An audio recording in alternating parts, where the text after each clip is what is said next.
E a cultura do cacau durante muitos anos ficou relegada a segundo plano, problema com vassoura de bruxa, baixa produtividade, mas um projeto inovador pretende renovar as expectativas do setor. Aqui comigo está o Valmir Gabriel Ortega, ele é CEO e fundador da Belterra, e ele vai contar um pouquinho para a gente mais sobre esse projeto e mais do que isso, como o produtor pode participar dele. Afinal de contas, né, Valmir, o cacau ele tem uma importância fundamental para o Brasil, para a produção brasileira, por ser uma cultura nativa, mas precisa de melhorar as expectativas aí, né?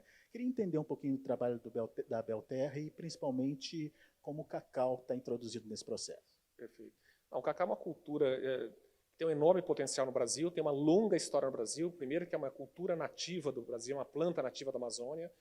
Como produto global, ele foi lançado pelo Brasil a partir da Bahia. O Brasil foi o maior produtor de cacau do planeta, mas nós perdemos esse lugar a partir da década de 90.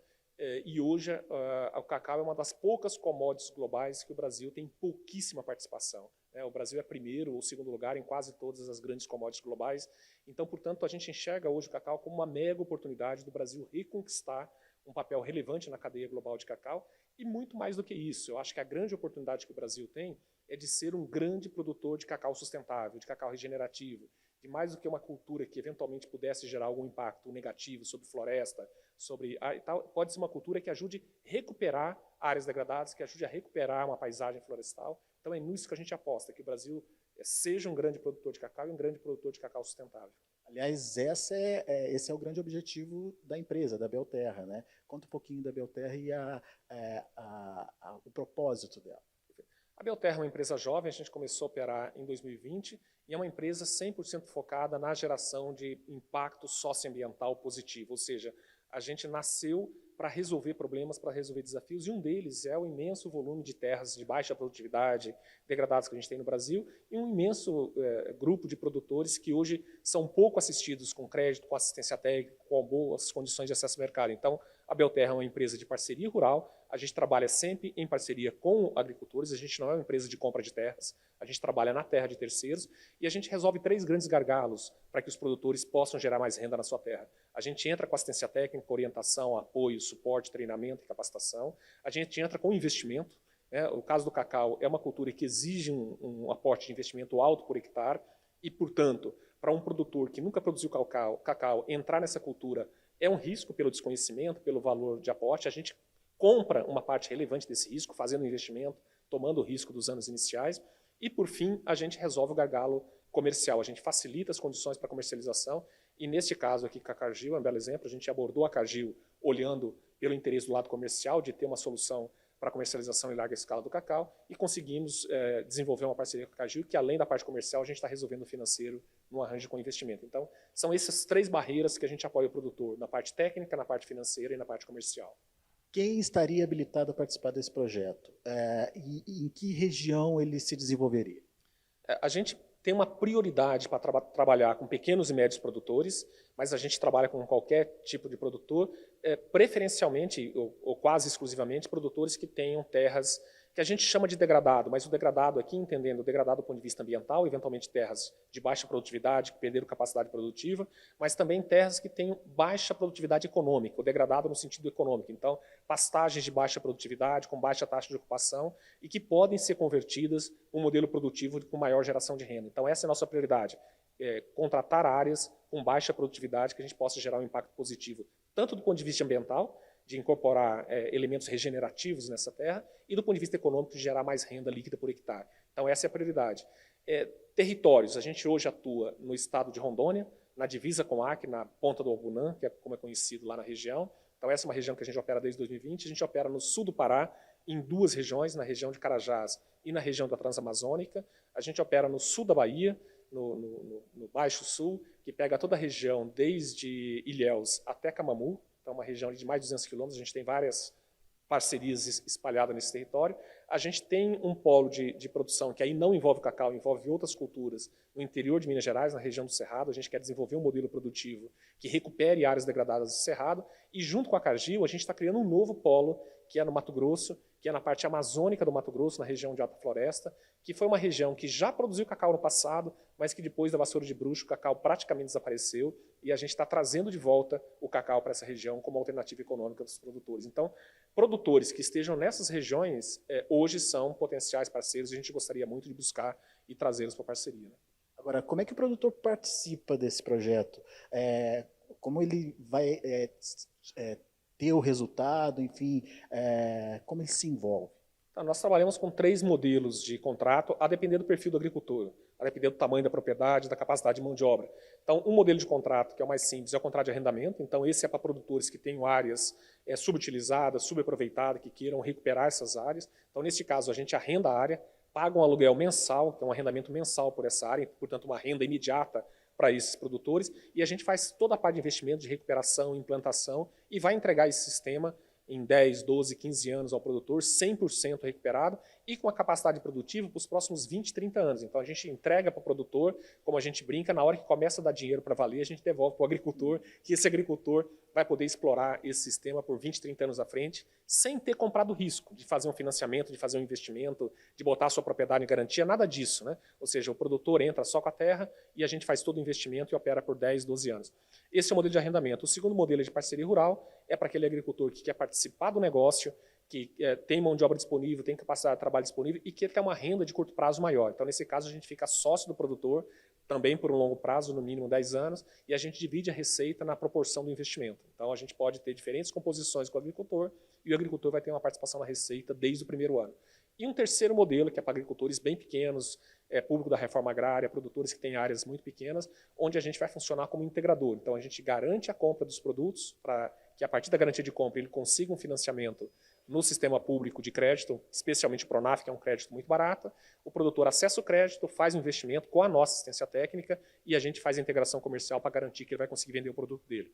Então, neste caso, 100% da renda do sistema é do produtor, mas ele vai ter que tomar o crédito, que é o Pronaf, e nós vamos remunerar pela parceria comercial e pela integração desse produtor num programa de carbono. Então, nós vamos dividir o carbono, que o sistema agroflorestal é um sistema altamente sequestrador de carbono, vai ser gerado crédito de carbono dessas áreas e o produtor vai poder pagar pela assistência técnica no modelo de integração com crédito de carbono. Pelo que eu estou entendendo, é um novo modelo de produção. Até onde vocês querem chegar? Qual o objetivo de vocês em termos de aceleração de produção de cacau aqui no Brasil?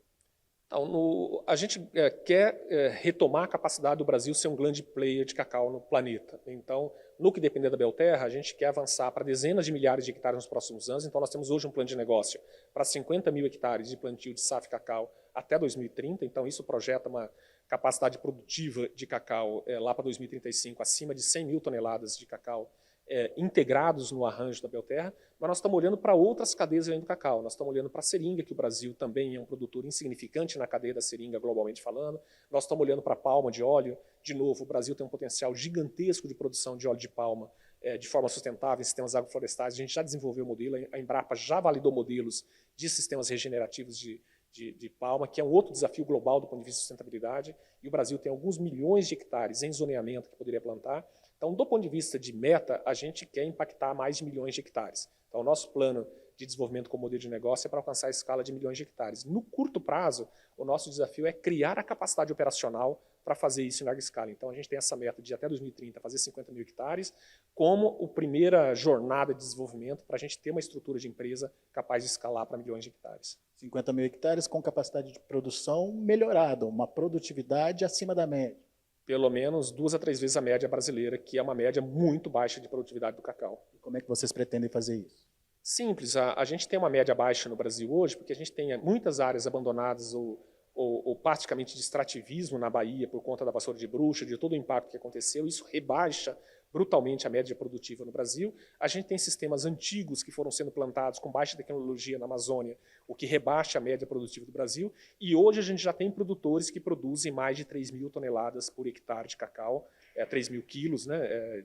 3 mil quilos de amêndoa seca por hectare, basicamente fazendo uma boa seleção de cultivar, um bom manejo do solo, adubação adequada, manejo de poda adequada, é possível produzir entre 2 mil a 3 mil quilos de cacau por hectare. E essa é a nossa meta e é nesse horizonte que a gente está mirando. Então, uma boa seleção de cultivar, um bom manejo da roça, uma boa recuperação do solo e um bom manejo agrícola. Você lembrou da vassoura de bruxa. É problema superado? Não é superado. A gente, claro, ainda gostaria de ver uma forma de manejar isso de forma mais adequada, de combater. Então, tem pesquisas hoje com micro-organismos.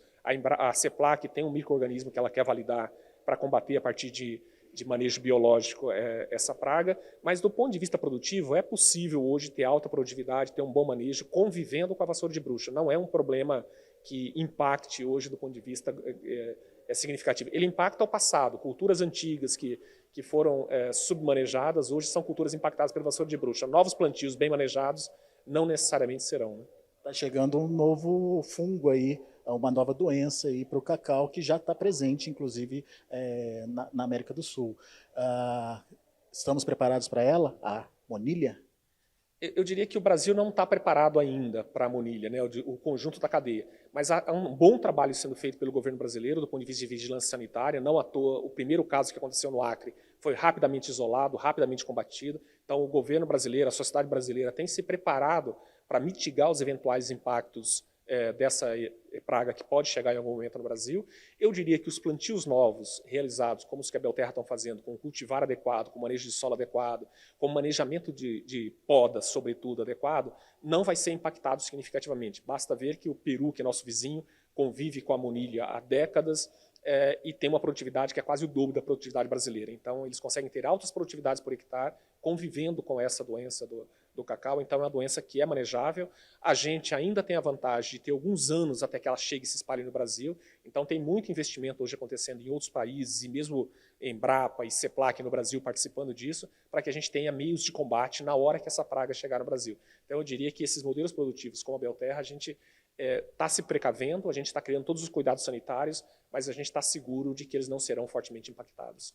Pois é, pelo que você percebeu, então, estamos começando uma nova era de produção de cacau aqui no Brasil, e mais do que a produção em si, toda a tecnologia que está envolvida nesse processo de produção, certo? É exatamente isso. Eu acho que mais do que tecnologia, modelo produtivo, é a gente se posicionar globalmente como um grande produtor de cacau sustentável. Esse é um diferencial. A cadeia do cacau globalmente sofre com desafios de sustentabilidade.